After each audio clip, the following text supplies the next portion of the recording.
Fido. Huh? Manwayan's going to close? Chairman Tadokoro is planning to replace it with a nursery home for the elders. You have to be kidding. I'm Motoki Sugimori. I used to live in the orphanage called Manwayan when I was in middle school. Thanks to Manwayan, I was somehow able to become a normal adult after being abandoned by my parents.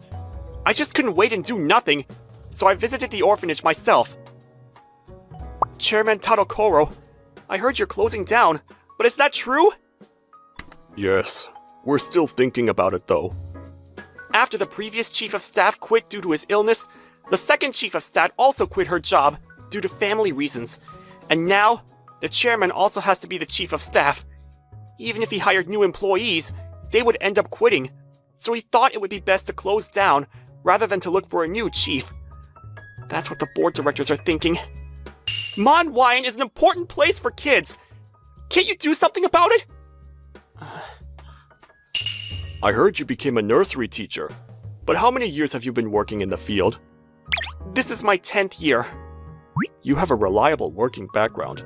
Okay, you can marry my daughter, join our family, and take over this business. Huh? If you can accept this offer, I'll persuade the board members to keep this place open. The daughter? You mean Fumino? The daughter of the chairman, Fumino Tadokoro, was my classmate in middle school. Your parents abandoned you? They decided to give birth to you but abandoned you. They're trash. I feel sorry for you. Honestly, I felt uncomfortable being around her after she said something like that right after I joined the orphanage. But it was about half a year later when we became classmates, and I realized that she just treated everyone equally. Huh? Tadokoro? What are you doing? Someone put dirt on my PE clothes. I see. That won't make it clean. Let me do it. See, it's clean now. I'm good at it because I usually wash what the kids at the orphanage make dirty. Wow! Tadokoro, thank you so much! It's nothing. Bye. In addition, she would play with the girl who was bullied, and when she got to know that my dream was to be a nursery teacher, she said, "You don't even know how to solve this question?" and gave me textbooks. When it was decided that I'd move in with my uncle... Don't blame everything on your unlucky situation and live an honest life. I'll never forgive you if you become a baddie or a criminal in the future. Hey, Fumino! It's okay, she's right. I'll forever be grateful to you for taking care of me here.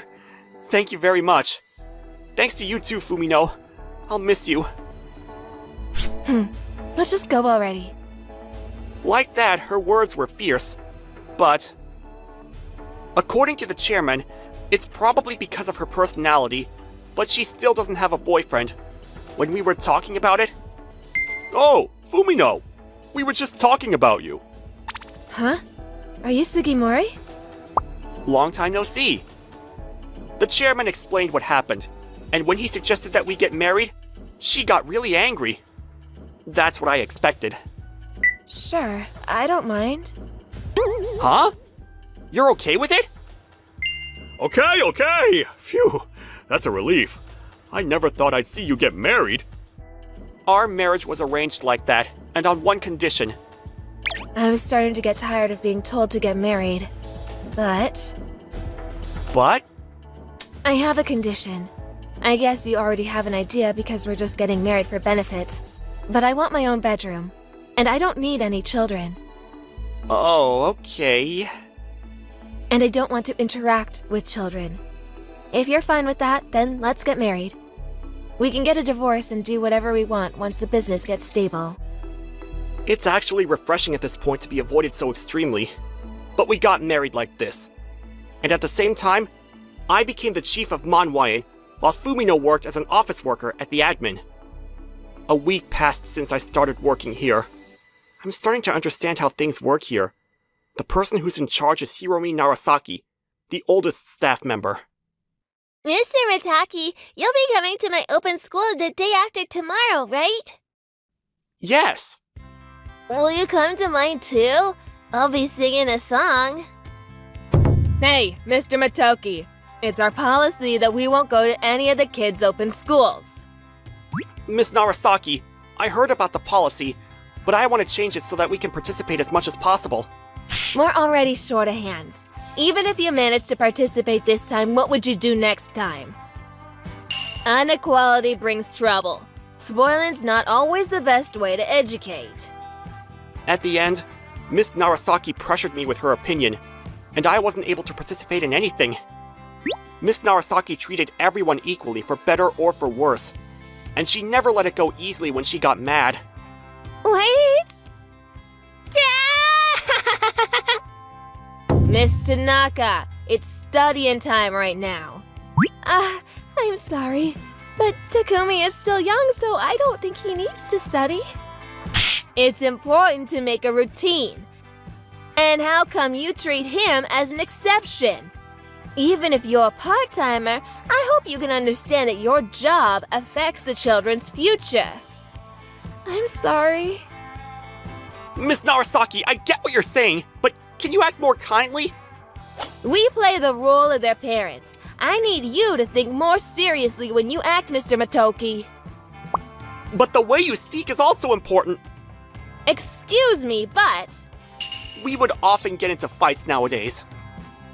Hey, has Miss Narasaki always been like this? It's been 15 years since she joined us, but she always had a bad temper. Honestly, I think the reason why the staff keeps on quitting is because of Miss Narasaki. That might be true. When I interviewed the other employees, it was clear that Miss Narasaki was being a source of stress. Staff would quit, feeling afraid of Miss Narasaki, and because of that, we were always short of hands, became even busier, and Miss Narasaki felt even more irritated. That was our current situation. Right.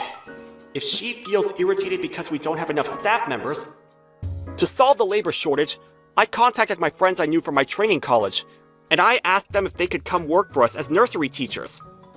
After asking them continuously, 3 of them who lived in the same neighborhood agreed to come work for us, now that their children had grown up. My children just entered elementary school and I have more free time now. Me too. It was great timing, Sugimori. I didn't get along well with the principal of the nursery school I worked at. I was thinking if I should quit or not. You're all gonna be a great help. I'm counting on you, so I hope you can work hard. Now that 3 experienced nursery teachers joined the workforce, we were less busy, and Miss Narasaki also seemed to calm down. I see. If we follow this schedule, we can participate in all of the children's sports festivals. Then please, follow that plan. Okay, thank you for arranging it. No, it's fine. And about your work. Are you less busy compared to before? Huh? Well, I won't say that we have enough labor yet. I want 2 more teachers if possible. Okay, I'll continue to look for new teachers. It looked like Miss Narasaki was becoming more emotionally stable, and the atmosphere between the teachers was getting better. Great. We can improve even more from now on. When I was anticipating our further improvement... Miss Narasaki, about Kota's cavity. Huh? Miss Narasaki? Miss Narasaki? Are you okay? We quickly took Miss Narasaki, who fainted, to the hospital.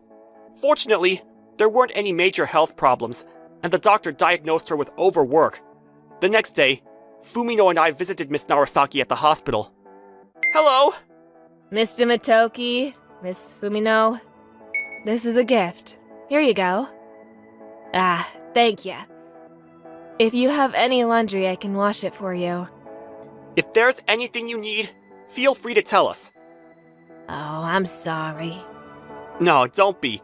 We can't leave a sick person alone. Right. You're right. Huh? Wait, Miss Narasaki? I'm sorry. It reminded me of my husband. Is he the one in the picture?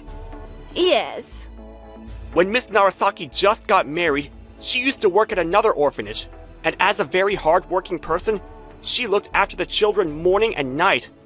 But because I was so absorbed in my work, I wasn't able to notice his sickness. When I realized, it was already too late. I see. Before he passed, he told me that he loved how hardworking I was at work.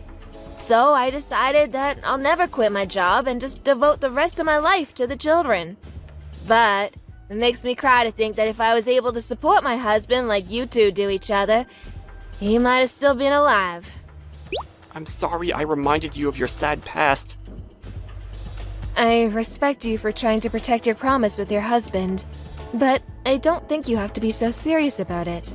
Hey, Fumino! Isn't it true, though? Not everyone can devote themselves to the children like Miss Narasaki. The other staff and part-timers have their own opinions and backstories that make them act a certain way. I think it's wrong to get mad at them head first. That's not something you should tell her now! No, you're right. Maybe I'm too strict. I'm not trying to say that what you're doing is wrong, but if you get too obsessed with the idea of treating the children equally, won't the children and the staff feel a bit too constrained? Maybe you're right. I was too busy thinking about treating the children equally and making them happy. I think you're thinking correctly, but I hope you can be a bit more open-minded and flexible. And I want you to talk to the other teachers more nicely. Maybe we each have different ideas, but all the teachers hope for the best for the children when working. You're right. I'm sorry. No, we always depend too much on you. We'll work together while you're on your break, so please, don't worry about us. Will you be okay without me? I hope you can trust the other teachers as well. Yeah, I get it. Thank you so much. Like that, Miss Narasaki went on a temporary break. I think I was too dependent on Miss Narasaki. I agree.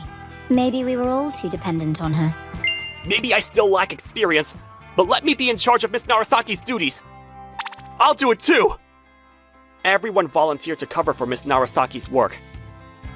And Miss Narasaki came back after resting for about 10 days. She looked surprised to see things going smoothly without her, but she also seemed relieved. I guess she also learned something through this incident. Since that day, her attitude became more gentle, and she was smiling more. The turnover rate was nearly 0, and the chairman had some great news. I was right to make you in charge. We'll be able to operate without any problems now. Which means... Yes, the board directors decided to keep this orphanage. We're planning to apply for next year's subsidy as well. That's great! This place full of memories won't be closing down anymore. All problems solved. That's what I hoped. But now we had a different problem. If you keep on doing that, you'll regret it forever. Huh? Fumino? When I rushed into the common room, Fumino was scolding the middle school girls with a serious expression. What is it all of a sudden? You're so annoying. I am saying this because I care about you. Apparently, the girls were talking about not getting their period and having irregular bleeding when Fumino overheard their conversation and suddenly got angry. Fumino, calm down! I'm sorry, girls. You can go back to your room. Okay. What's wrong, Fumino? You usually don't like to interact with children. Because it's important. Well, yeah, it's important, but you don't have to get so emotional.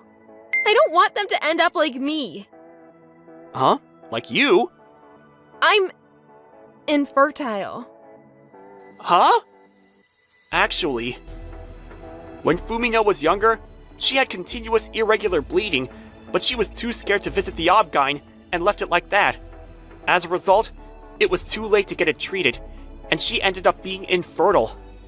That was the reason why she had been avoiding men. So that's why you told me you didn't want children. Yes, I'm sorry, I couldn't tell you the truth. I was scared to tell you. It's okay. I'm happy right now because I got to marry you. Right. The orphanage didn't close down, so I'm happy too. That too, but I actually had a crush on you since long ago. Huh? But why are you telling me this now?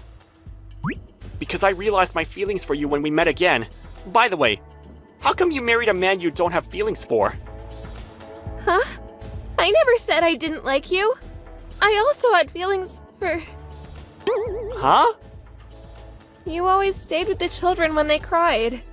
I thought you were really kind. And I thought your dream to become a nursery teacher suited you so much. When I realized I had already... Really? Turns out we both loved each other. Ugh, stop it. Don't say it like that. It's embarrassing. Everything turned out well. After that, Fumino apologized to the middle school girls and invited them to visit the Obgyn together. I'm sorry I yelled at you. I lost my temper. It's okay. If there's anything you're worried about, you can tell us anything. You can come talk to me, or you can also ask the other teachers as well. Okay. Yeah, we can't ask these things to our teachers at school. So true. I can never tell the teachers at school. I see. Then you can always depend on us when you have a problem. Okay. The result of medical examinations came out, and it turns out there was nothing serious. Since then, Fumino started to interact with children more, and she was smiling more often. When I see the children, it makes me think, how come their parents abandon their own children? And I get really irritated. That made me avoid children altogether. I was stupid. I never knew that. Yeah, but I started to think differently. I have to cherish my feelings of adoring these cute children too. It feels reassuring when you're also considerate of the children. Well, we're a married couple. We have to help each and take care of the children together. Thanks. I love this part of you, Fumino. Hey, I told you to stop saying these things suddenly. Ew! Mr. Motoki and Miss Fumino is being lovey-dovey. Lovey-dovey. Huh? Lovey-dovey? I wasn't listening. Can you be lovey-dovey again? Nope. Everyone, don't tease the newlyweds too much. Keep a good distance. Okay. Miss Narasaki. I'm still a newbie chief here, but I'll try my best so that the children can always smile. And I have to make Fumino happy too. I promised myself, while I watched Fumino play with the children happily,